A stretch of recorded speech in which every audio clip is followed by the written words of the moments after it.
आपण या गोष्टींचा विचार केला पाहिजे। आज आपले समाजाचा विकास एवढा पण नाहीये।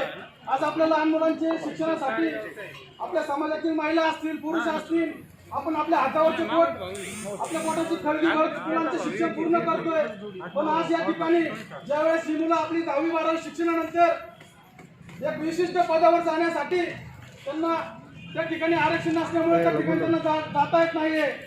मला दाखवा तुम्ही आज आपल्या समाजामध्ये असे किती मुलं आहेत, किती चांगल्या पदावर आहेत, केवळ आरक्षण नसल्यामुळे आपल्या समाजावर अन्याय होतो।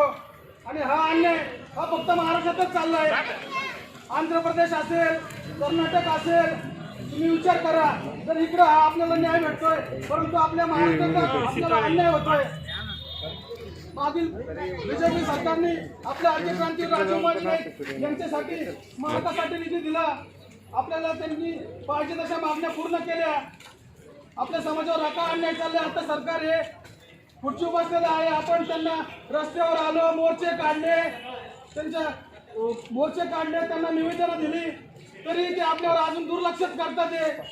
आपण काय महाराष्ट्रात राहून काय आपण काय पाप करतोय का? आपण या गोष्टीचा विचार केला पाहिजे।